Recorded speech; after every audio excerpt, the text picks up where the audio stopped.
Des rives du Niger aux confins du Ténéré, frères et sœurs, nous sommes.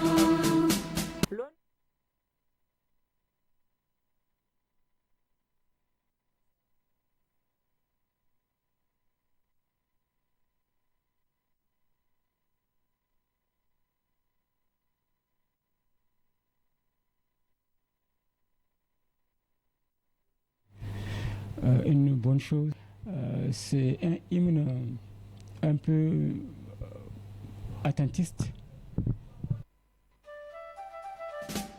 Des rives du Niger aux confins du Ténéré, frères et sœurs, nous sommes.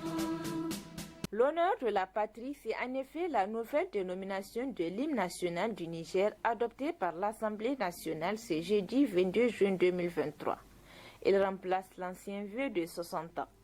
Ce nouvel hymne écrit par des Nigériens a été favorablement accueilli par certains. Je pense une bonne chose, c'est un hymne un peu attentiste et qui ne pousse pas vraiment les Nigériens à agir dans le sens d'un patriotisme idéal. L'ancien hymne, je crois qu'il est trop pacifiste. Je vais dire pas pacifisme dans le sens de la paix, mais pacifisme dans le sens pessimiste. Voilà. Et donc, moi, si on me demande mon avis, même le nouveau hymne n'est pas assez galvanisant à mon sens, mais c'est mieux que l'ancien. C'est une très bonne initiative car il faut qu'on soit vraiment indépendant. Pour la plupart des gens rencontrés, l'assimilation constitue un gros handicap. Cette nouvelle hymne-là, quand même, on a passé le principe de la chanson. Si vous avez remarqué, à un moment où il y a un temps libre dedans. Et pour des enfants, c'est pas facile de se rappeler des phrases qui vont venir après cela. Mais quand même, moi je conteste ça, honnêtement. Pour moi, le fait que ça n'a pas suivi et ça n'a pas fait l'objet d'un débat national, moi, pour moi, c'est-à-dire que les députés n'auront dû pas prendre cette décision-là. Avec ce changement récent de l'hymne, quand est-ce que les élèves vont le mémoriser et le chanter à la reprise des classes 2023-2024?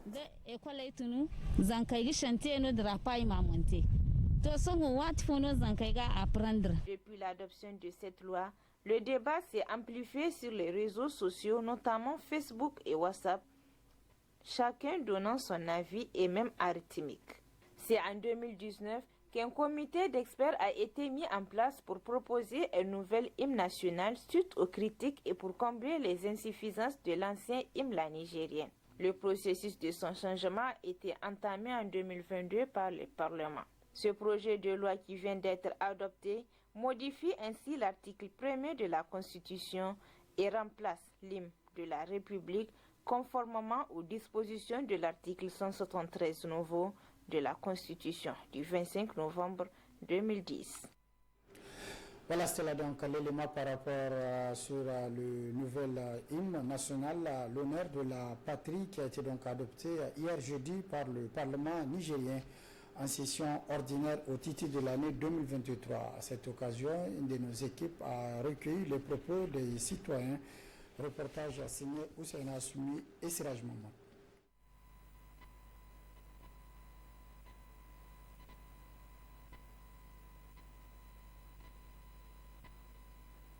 Midi, une grande satisfaction pour le président de l'institution qui s'est réjoui donc en plénière à l'issue de ses travaux en commission. Le moment fort donc de cette rencontre avec Youssouf Haïdara et Rabi Labou.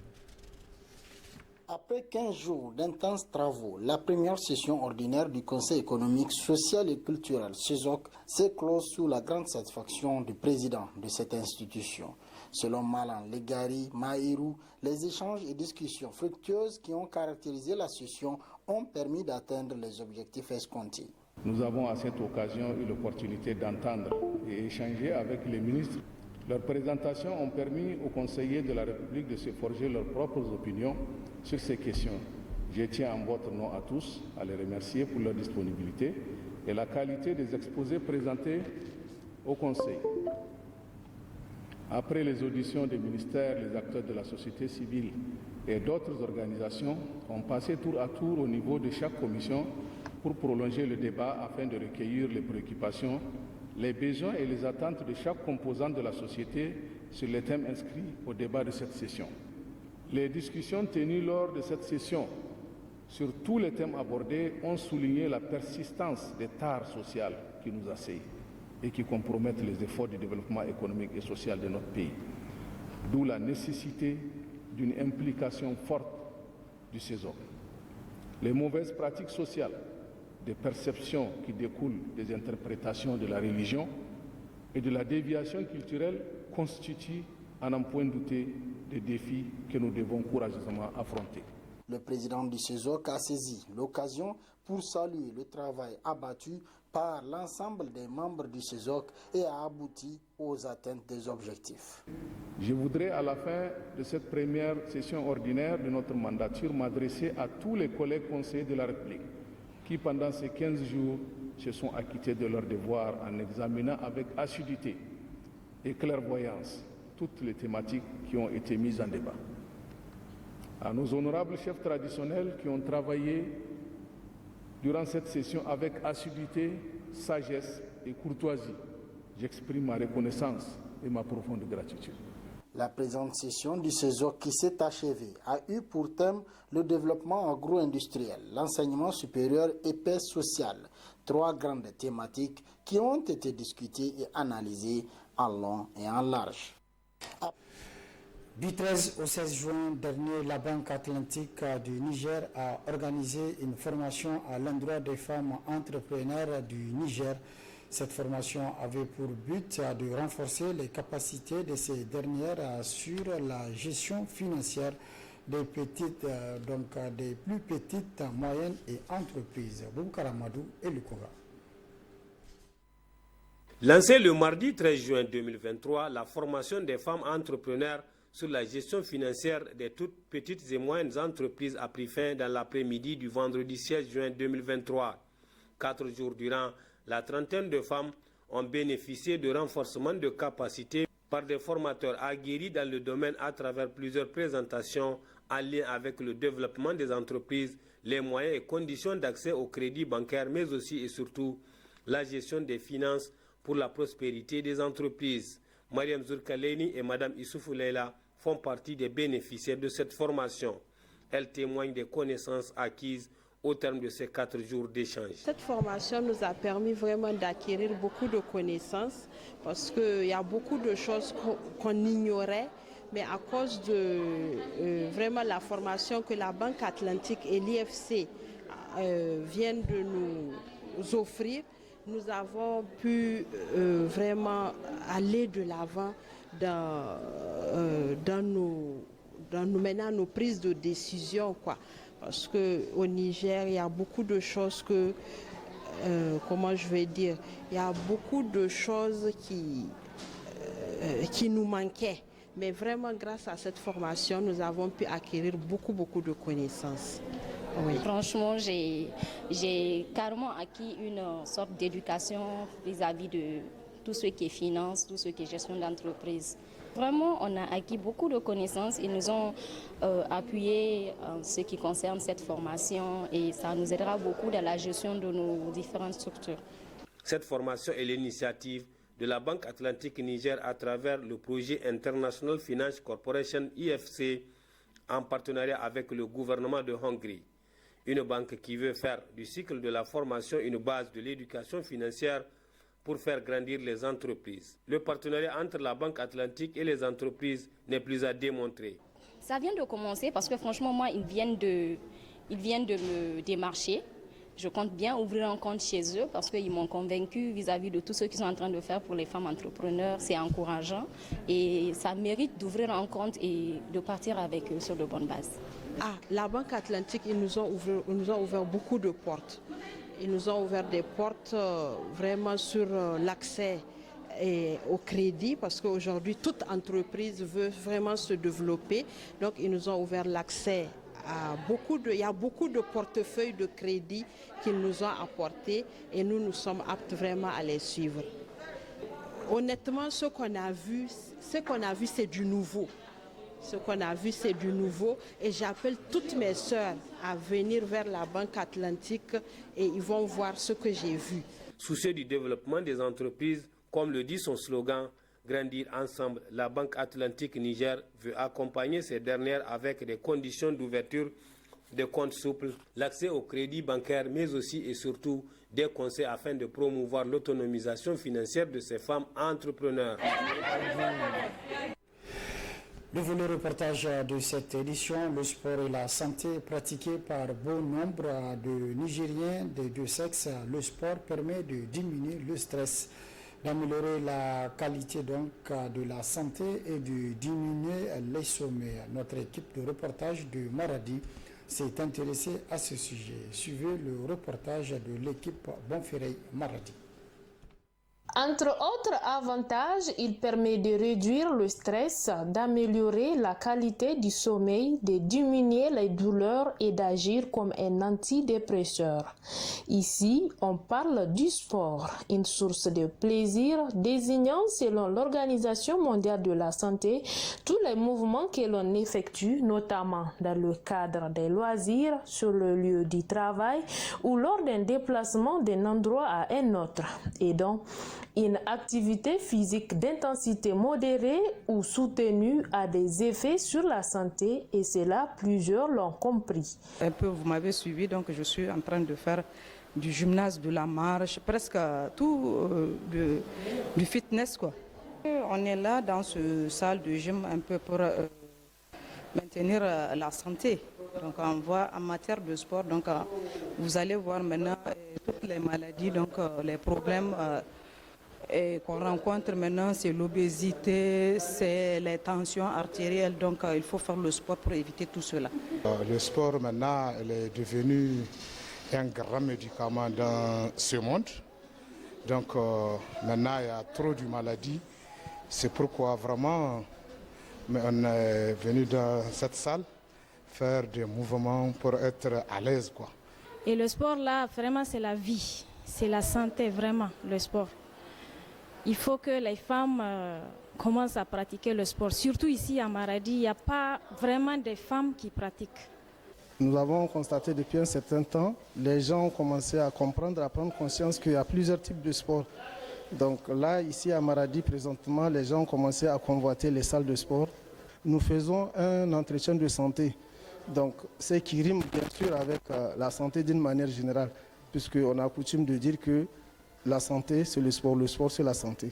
L'activité physique régulière facilite la prévention et la prise en charge des maladies non transmissibles telles que les maladies cardiaques, les accidents vasculaires cérébraux, le diabète et plusieurs cancers, comme nous les confirme notre cardiologue en sport, le docteur Issoufou Kouldjati. C'est surtout les sports dynamiques.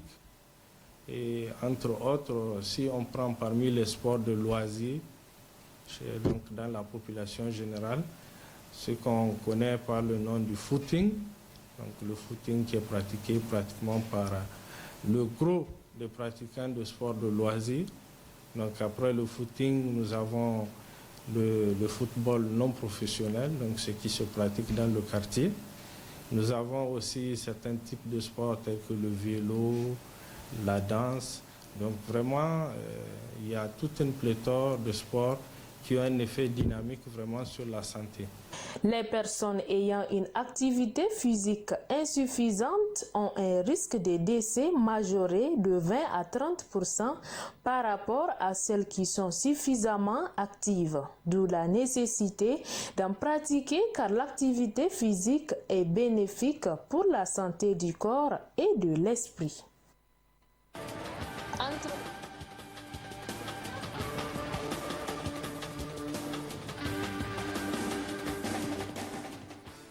Place à présent à votre rubrique, la page des sports, c'est avec Ablaziz Mamadou. Bonsoir Ablaziz. Bonsoir Suleiman, bonsoir aux téléspectateurs de la télévision Bonferrey. L'équipe nationale de beach volley dames participe depuis le mercredi dernier aux Jeux africains de plage en Tunisie. La délégation du Niger a quitté Niamey ce mercredi 21 juin 2023 à 2h du matin, direction la Tunisie où elle prendra part au deuxième Jeu africain de plage en beach volley à 4. C'est un total de 20 équipes hommes et dames qui seront attendues en terre tunisienne pour l'événement, tous derrière les guerriers du Côte Diapa afin de les pousser à triompher à l'issue de cette compétition. Les noms des ambassadrices sont Rukaya Garba, Rekiatou Seydou, Saadatou Jibo, Nadia Ali et Kafaya. Le tournoi est prévu du 23 juin au 1er juillet 2023. En boxe, l'Académie des arts martiaux de Niamey a servi de cadre le week-end dernier à des combats mi-pro et des combats professionnels internationaux. C'est à l'initiative de Abdulaziz, entraîneur du boxeur nigérien Moussa Sahabi, que s'est tenu le week-end dernier à l'Académie des arts martiaux de Niamey plusieurs combats de gala dans plusieurs catégories, à savoir 60 kg, Abdulaziz Yahya qui était en face de Mansour Tahirou, 115 kg, Francis Topo qui était en face de Abdoulaye Lawali pour les combats mi-pro. En ce qui concerne les combats professionnels, les oppositions ont donné dans la catégorie de 56 kg, Moussa Sahabi face à Waliou Omar du Ghana, 57 kg, Kone Yahya de la Côte d'Ivoire à Omar Adamou du Niger, 66 kg, Raymond Sounou du Burkina Faso à Abdulrazak Issa du Niger. Au terme de ces combats professionnels, Moussa Sahabi du Niger sort victorieux devant le Ghanéen et dans les deux autres combats, les Nigériens ont tous perdu. Rendez-vous donc pour la prochaine édition. Provisoirement, Tagoura FC en Super Ligue de football dans le groupe B de la Ligue nationale et AS Renaissance et Dangourmou joueront aussi une place qualificative directement en Super League. Oui, à 2 journées de la fin de cette Ligue nationale, le résultat de la 16e journée d'abord se présente comme suit dans le groupe A, Entente FC, Telwa FC 2-1, Wambay AC Renaissance 3 buts partout, Dangourmou Abzin FC 3-0 et Étoile Filante AS Zam 1-0. Le classement dans le groupe A donne Renaissance première avec 31 points, Dangourmou deuxième avec 30 points, troisième Telwa 26 points, quatrième Entente FC 23 points moins 2, 5e AS Université 23 points également plus 2, 6e AS Zam 20 points, 7e Étoile Filante de Zander 18 points, 8e Wambay de Maradi 16 points, 9e Nima de Difa 14 points et 10e Abzin FC d'Agadez 14 points également. Dans le groupe B, Dankasawa Avenir 3-0, Tagour PC ASCBK 4-0, Bourja FC Zumunta Athletic Club 2 buts partout, Lantarki FC Étoile Rouge de Talagé 0-3, Nassara Kandaji 0-0. À l'issue de cette 16e journée, le classement provisoire se présente comme suit.